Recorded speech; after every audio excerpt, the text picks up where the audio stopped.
made my next sentence redundant, but it's likely that many in this room know him better and know him longer than I have. So I'd like to give you something like the naive assessment of the Featherstonian voice and legacy. When I joined the Gloucester Writers Center, either 100 or 500 years ago, it was easy to feel like an interloper and hard to imagine inserting myself into the Gloucester milieu. To a large extent, that ended the day our founding director, Henry Farini, asked me to review a short film from one of our board members, the board president, Jay Featherstone. The film was a film of Jay reading his poem, Vermeer Paints His Mother, for sale in the back. I watched and was in awe. I'd recently lost my own father and wondered if the pain would ever subside, and in a fit of artistic vulgarity, wondered if I'd ever have words for the experience. What I heard in Jay's poem gave me great hope and filled me with awe. Here was a plain-spoken voice in American English that took seriously the idea that art has a claim on our lives and can ennoble and embolden our search for the expression of what is deepest and truest within us. My admiration for Jay has continued to grow, exploring this new collection. These are poems free of nonsense in a nonsense-heavy era. And that is not the word I originally had there. They think about family and art and offer a modification of Derek Walcott's idea, the arts can console, but not enough. These poems take from the classical world, from art practices of the 20th century, from the literary past of our own country, and make something familiar, that is familial, which is irrefutable in its authority of voice. In one poem, for example, examining the pain of loss, the poet says, "Grief is the tribute of love, the cost of loving we all have to pay." For many poets, that low point of despair might be the apex of their accomplishment. Instead, Jay has tempered that recognition by recalling in abandon and reverie the great pleasure it is to live and to have lived. This is a book, as he says in another poem, that tries for one more lick of the world's good fat, one more taste of its marrow. Ladies and gentlemen, Jay Featherstone.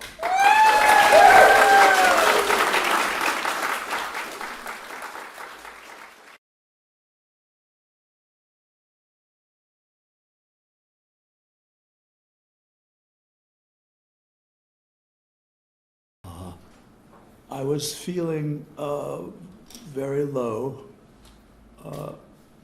and I was feeling, in fact, that I was all dried up as a poet. And In the Zone tells the story of how I met my mother, who was long dead, folding up stars. Lola and I, Lola's my granddaughter. She's here. Yeah. Lola and I hang the hummingbird feeder by the window, my fingers stiff with arthritis. 2 no-show dawns. Then my hearing aids spark alive with bird sounds. The wanderers arrive. A free fire zone unfolds like a bud or grenade.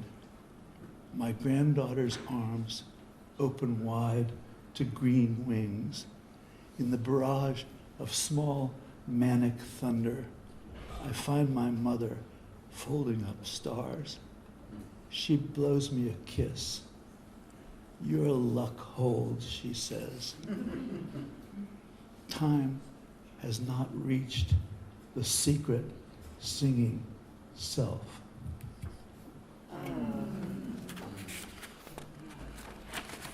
And this is another family poem.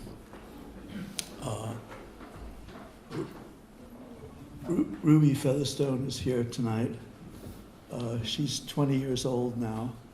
This is a poem about her when she was 3. I have permission to read it, by the way. Ruby is tender with Morgan the doll, wrapping a blanket for the split-second nap. A journey in the make-believe car, the trick of handling an imaginary wheel as she talks. Uh-oh, a turtle on the road needs help. He can't hear a thing, she explains. Similar plight and rescue of the red bear. Grief from the bad bug's bite is bottomless, then over. rage at Ivan for grabbing her shovel is summer lightning. Here is a piece of birthday cake baked from the fine sand at Good Harbor. In green frog boots, she is busy with each of the planet's puzzles, attended by Mike, her invisible friend. At last, the young mountain goat has climbed the highest bed peak. Oh, Ruby, watch out. Here comes your old enemy, sleep.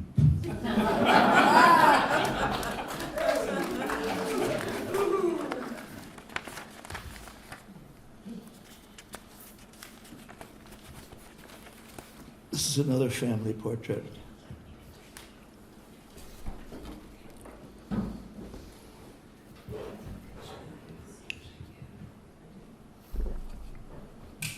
Thanks. It's called Happy, which is spelled Happie, because it has a quote from John Milton in it, and he didn't know how to spell. But it's a very wonderful quote, which I live by. I'll give it to you first before I read the poem. Eve wants to know, in Paradise Lost, God sends an angel down to strengthen Eve and Adam's will, so they won't be derailed.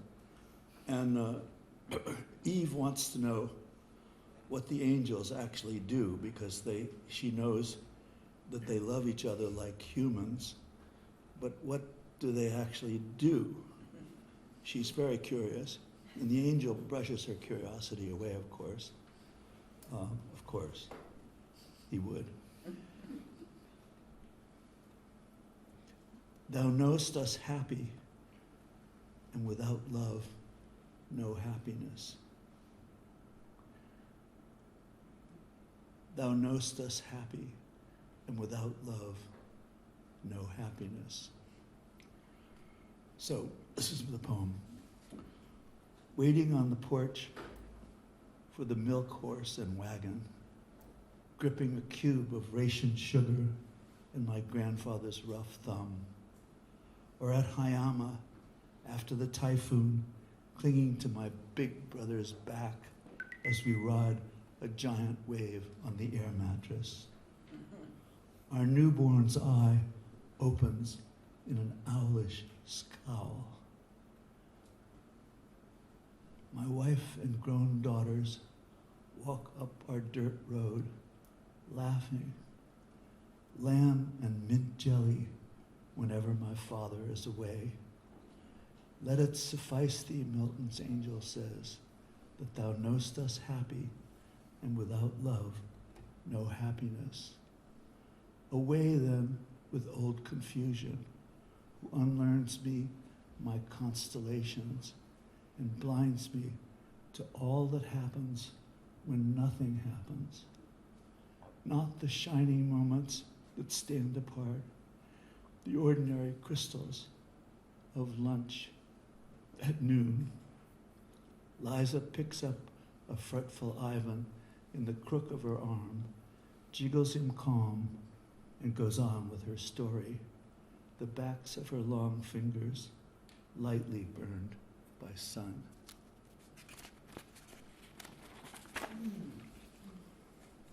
This next poem is a kind of, it's a hard subject for a reading because it's a lot of small poems. And I'll try and read them in such a way that you realize that each one is a separate small poem. So it's called Postcards from Gloucester, from Mr. F.H. Lane, painter. F.H. Lane was the master artist of the 19th century in Gloucester. He, and I'll talk to you about him later. But anyway, these are a series of postcards in his spirit. She looks up, small smile. After 3 years, I forget how to fuck. The nurse coaxes her again to chemo. First jokes and gossip, then secrets. Loosestrife and honeysuckle delight give her courage and appetite. They grow wild, but travel fine in a mason jar. Dents in the wood on the stricken porch, granite riprap hurled by the northeaster. Sunburned kids parade the cove with necklaces of kelp.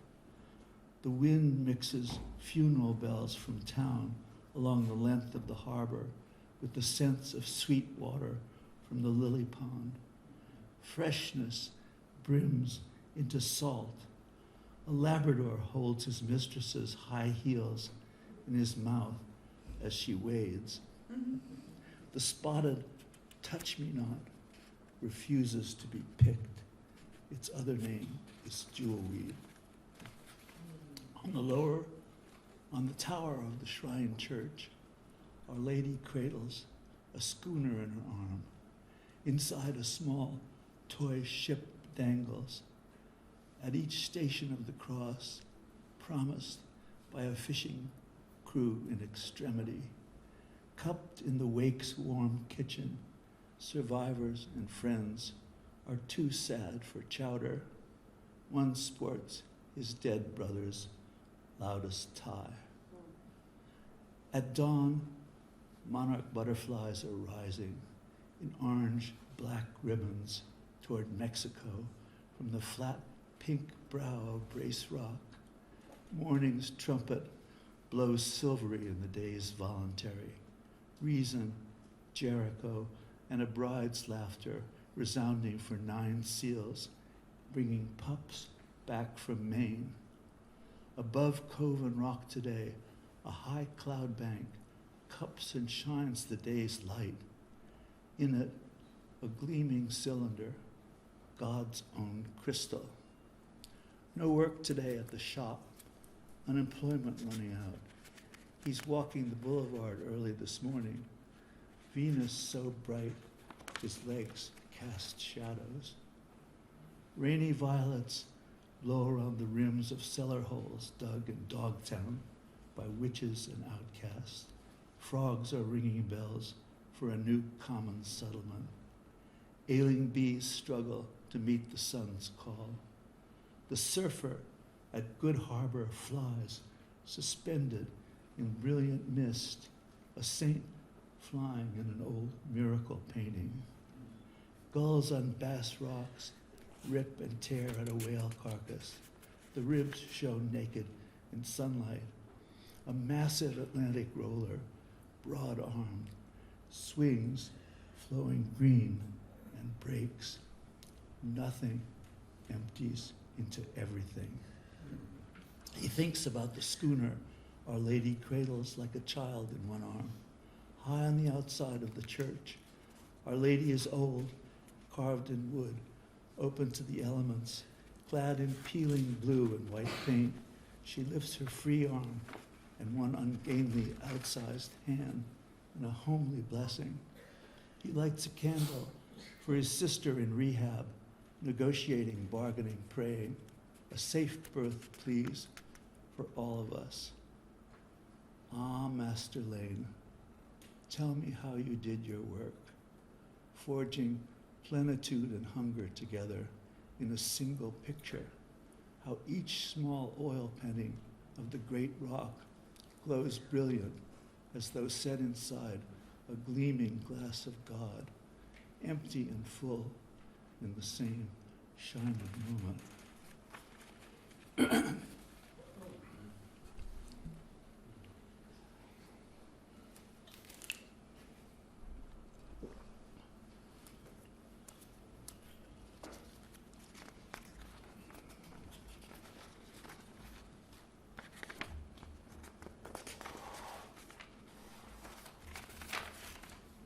This poem celebrates Brace's Cove, which is a beautiful, numinous place. Numinous means full of spirits. Numinous place just to the north of Eastern Point, between Eastern Point and the back shore. It's a very beautiful place. If you haven't visited it, you should visit it. And if you haven't visited it recently, you should visit it again and again. And this is a poem about Braces Cove that was originally a love poem to my wife, who died more than 3 years ago. And after 55 years of marriage. And now it's, I guess, a love poem again, although it was an elegy for a while for her. But now it's a love poem again. On our early morning walk, we discover a small city left on the beach by unknown builders. Thigh-high towers of pink and gray granite, warmed by chunks of sea-smooth brick that once made houses. You ask me to wipe sunblock from your face. I do, careful with the eyes and mouth. Best of all are the standing stones, druid figures piled up from rocks and set out so the tide will wash their feet before it knocks them down.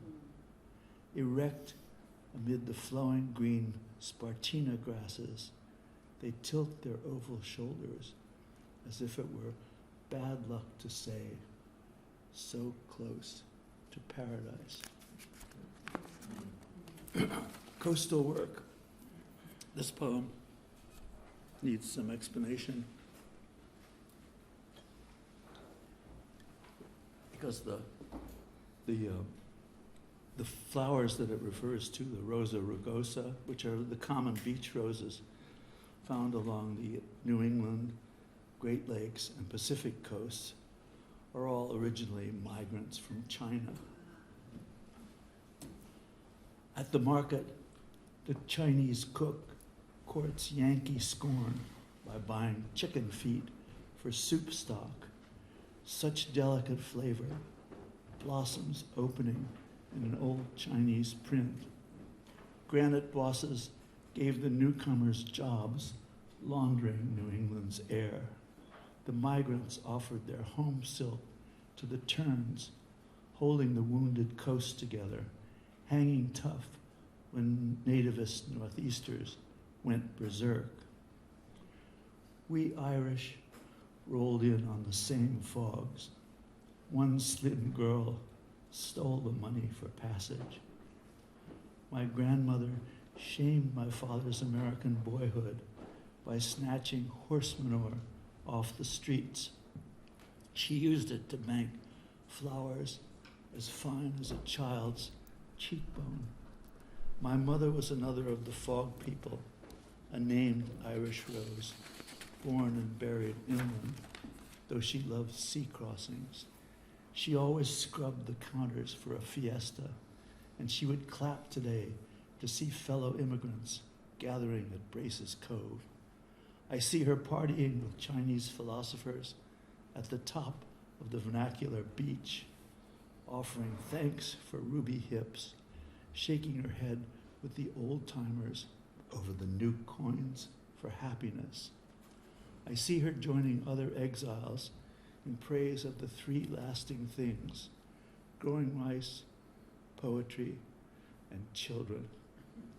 I see her doing essential coastal work, translating it fresh on threatened beaches, a formal, ancient beauty, turning the immigrant's old prophet on bird feet.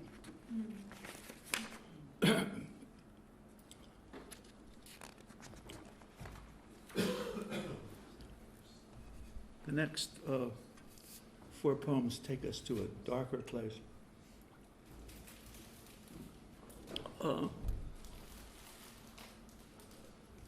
When Caitlin was 7, we had a child named Jody who was born blind and brain damaged. And we kept him at home.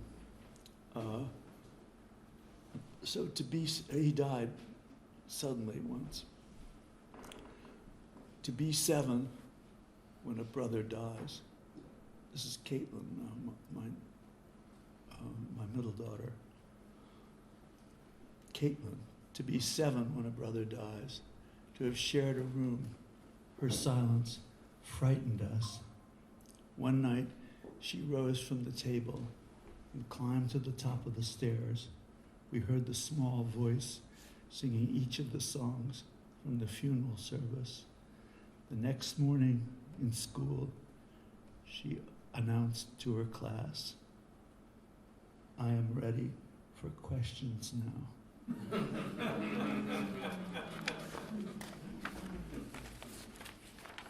And this is a poem, a description of Jody himself. He was a wonderful kid. After he was sick for the first 2 years, but after that, he was a strangely attractive kid because everyone loved him. He was always the favorite kid in any institution he was in. He was in institutions for the day usually. But people were just attracted to him because he was so responsive and sensitive. This is called Air. Imagine a boy, freckled and fair, blind, broken, joyful, connoisseur and emperor of farce, lover of fierce noises. He never spoke or kicked a ball or held a fork, but crooned and dined well on the scraps life served. On the last day, he clutched my hand.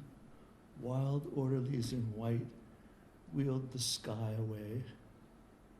Now, when a rare ornament slips from fingers, or a glass smashes and the black wine spreads, the sound of chaos brings him back.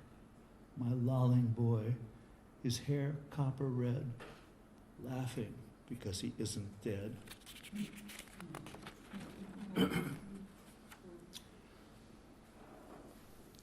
This poem needs a story to start it. We didn't yet know that Jody was blind and brain damaged for maybe a week or so until after he was born. So maybe 5 days or so after he was born, I was coming up where you see the pond on our road, and Brace's coat. And I suddenly had an overwhelming sense of evil.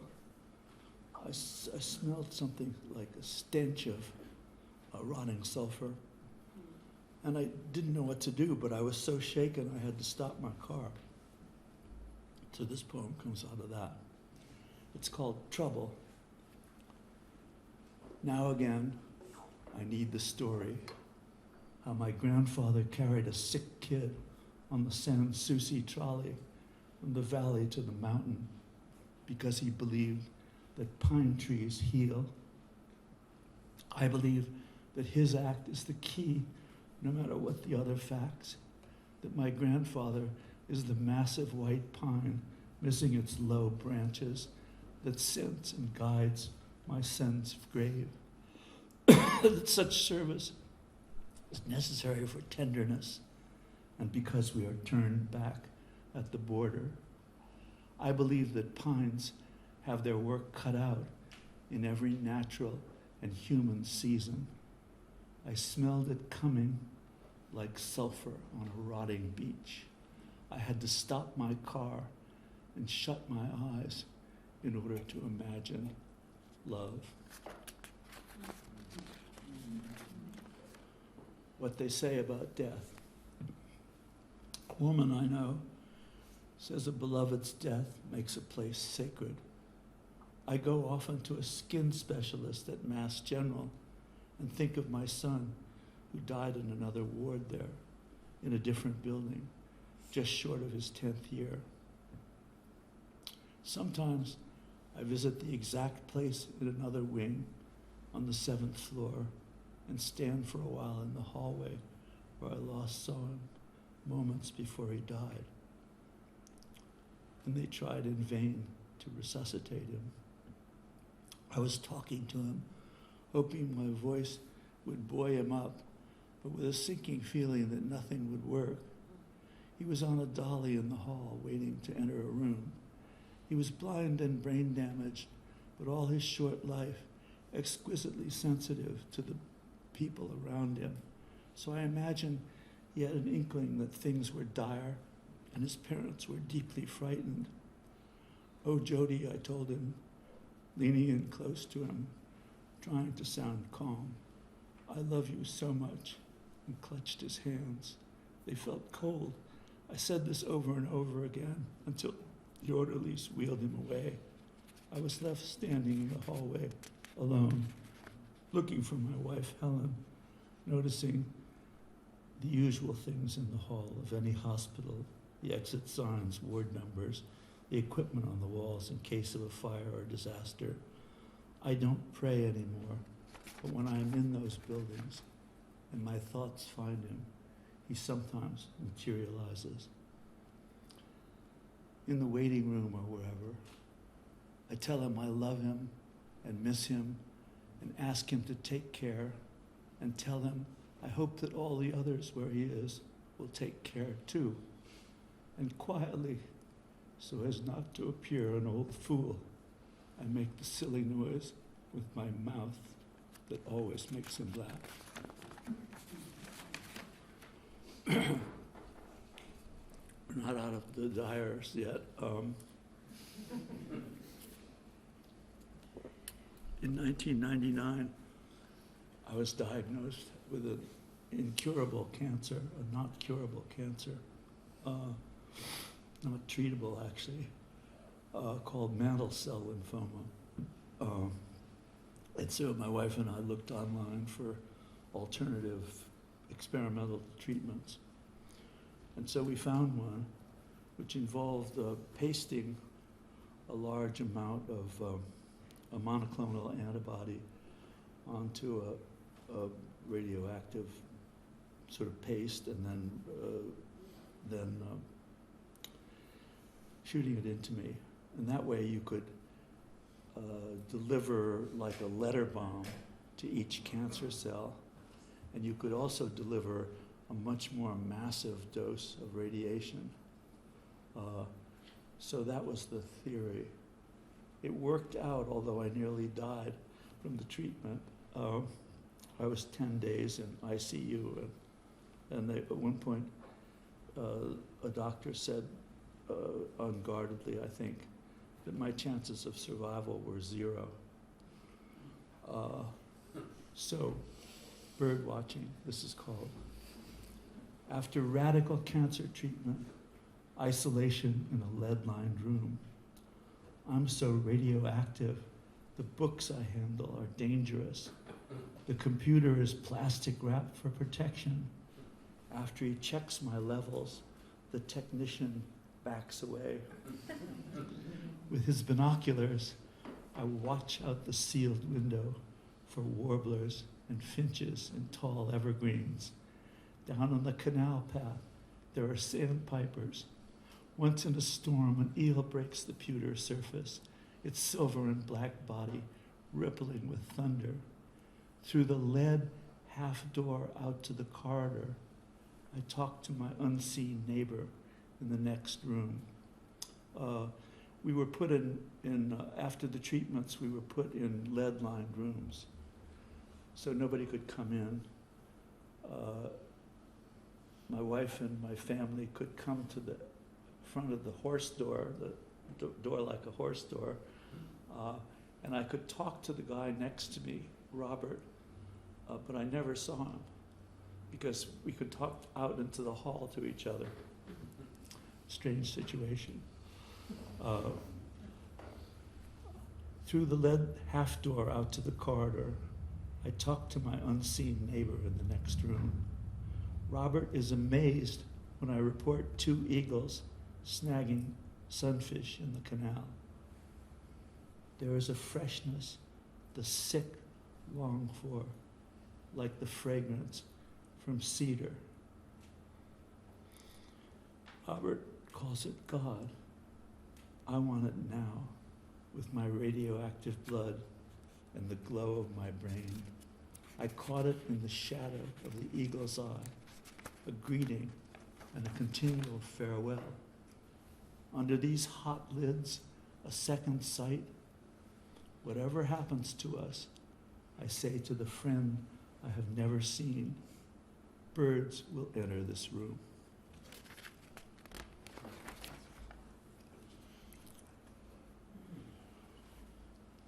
This is just a fragment from a long poem about my wife's death.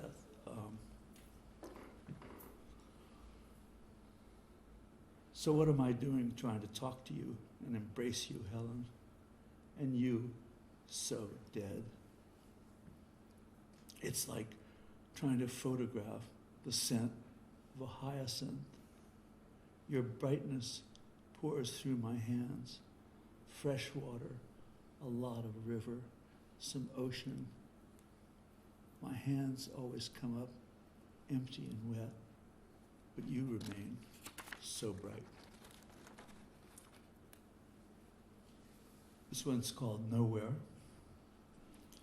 The stepping stones you once worked to uncover are nearly hidden now by grass. I kneel and trim away the sod with my big knife, trying trying not to scrape the slate. Bare and washed, each slab brightens in scarlet streaks and jade shadows that fade as it dries.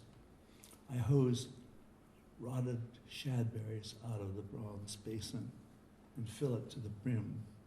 A catbird, light gray your eyes sometimes were in a certain light, catches my eyes, skips into new water, and does his live act. I'm not one for omens, but I recall a red-tailed hawk saluting us in circles over the field at your father's memorial service. The marsh hawk sailing by your memorial service, and the Luna moth crazy for my shirt breast in wild gusts of wind at my mother's gravesite. All my familiars rising out of nowhere.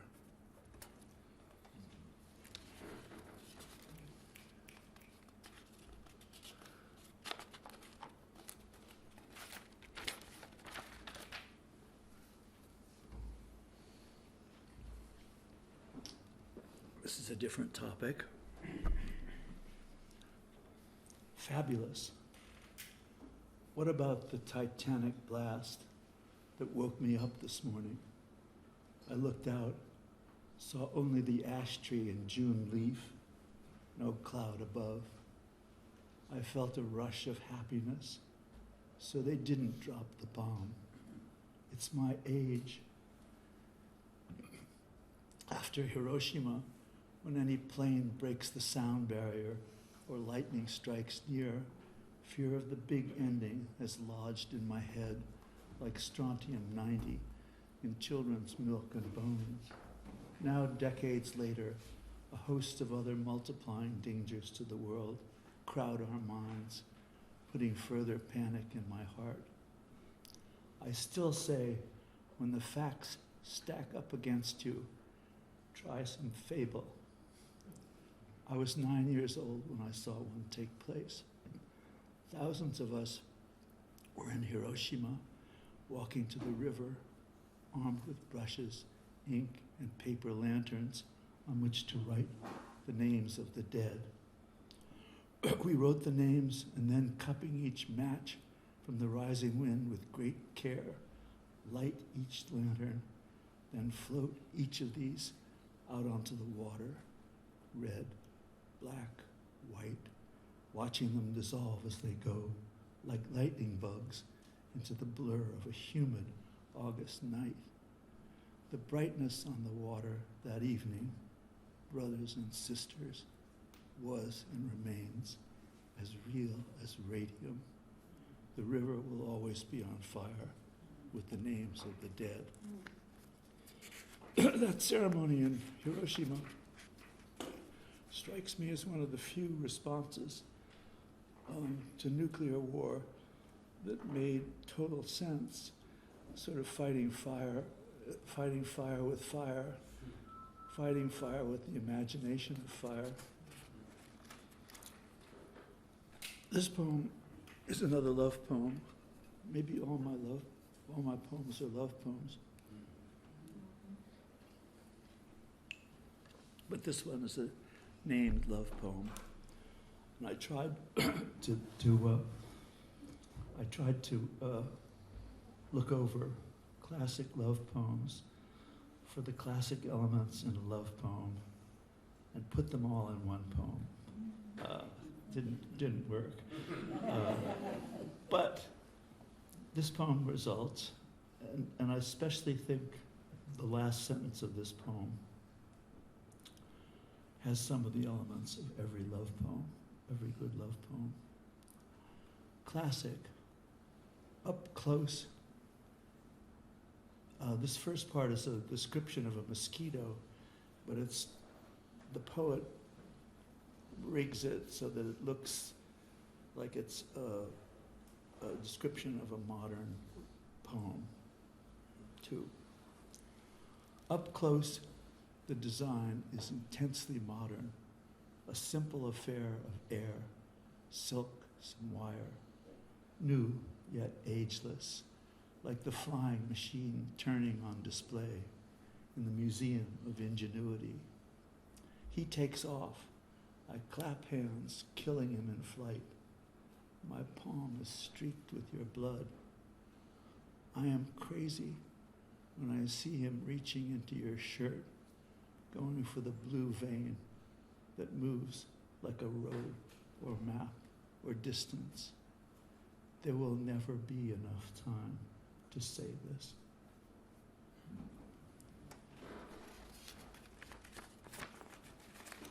Queen Anne's Lace, an epithalamium for Caitlin and Heather.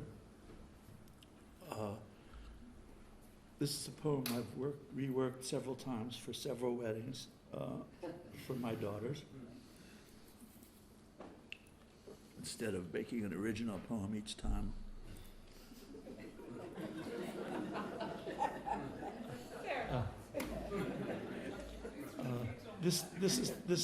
This is the one for Caitlin and Heather, and of course the gay marriage thing was new then in Massachusetts, so it has an edge to it. Some of you know the story. When Helen and I married on Cape Cod, how the van with the wedding cake left the bakery early, how the driver was last seen circling the Orleans Rotary. He never returned. Drugs, everyone nodded. It was the 60s. We got a hasty second cake in time for a swell party. Luck intersects with intention. This is always the first lesson. And lace, they say, brings luck.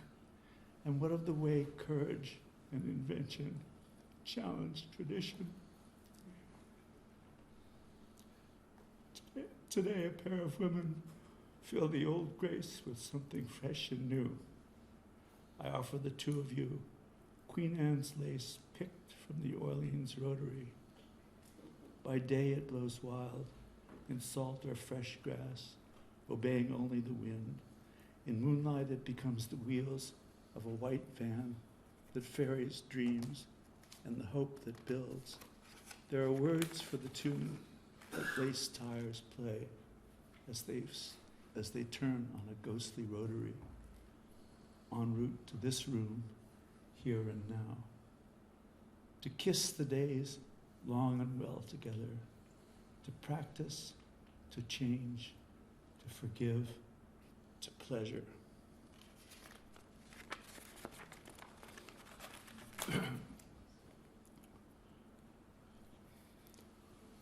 This is called sock. It's self-evident. It needs no explanation. The sock was in good shape. Now it's a cat's cradle of frayed threads, not fit for a kite's tail. Today's wind, strong enough to wipe away a footprint. At the hospital, they counted me lost. zero chance of surviving. May blessings depart if I ever forget. Today a friend goes in, maybe brain cancer. The vet says my kitten, Boris, who jumps at every string, has a senile liver.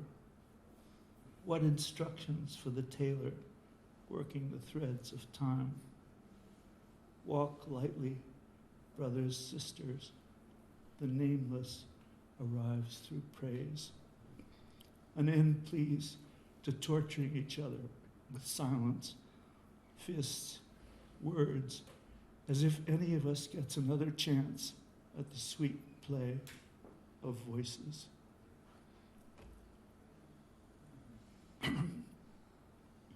And the dying, the best we can tell them is to say, you are not alone. Kindness, even to those who don't deserve it. With life so short and death so certain, we cannot make too much of the ties that bind us to the living. And this is my last poem. Oh no, it's not. There's one more.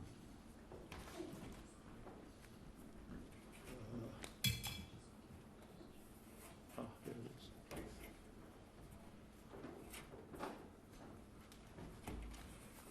Thanks. This poem I wanted to include.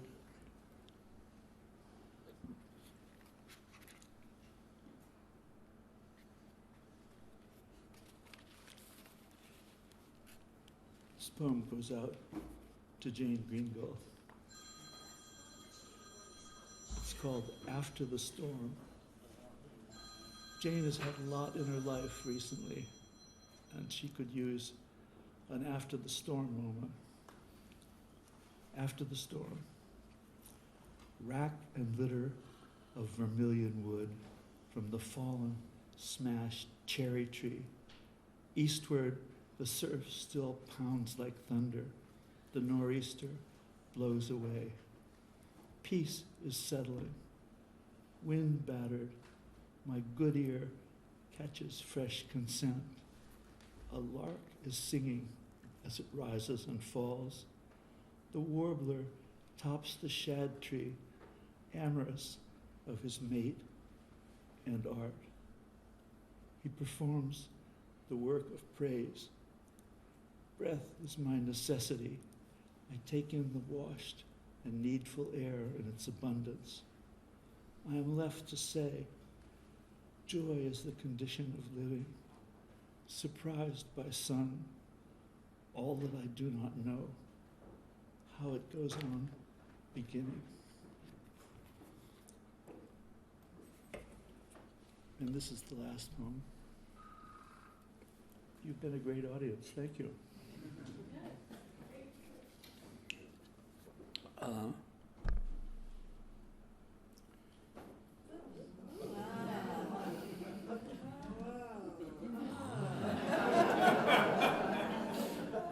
Pretty good, Jay. Pretty good. Yeah, pretty good.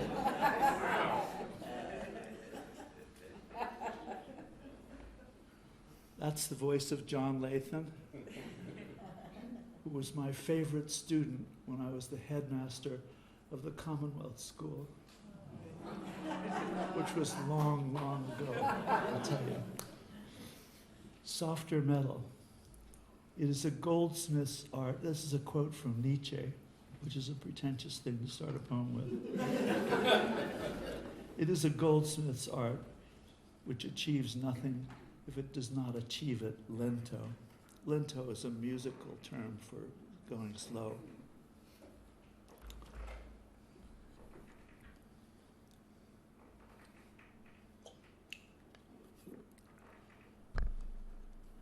I sell the family car and break down in scalding tears. I need to have a talk with myself. The fierce-toothed dog who pants for my death, he's asleep now, surely, in the iron kennel of the God charged with our troubles. I'm quitting the hospice. I hate dark windows. I'm walking outside where birds eat cherries, letting my soul dangle in morning's glitter.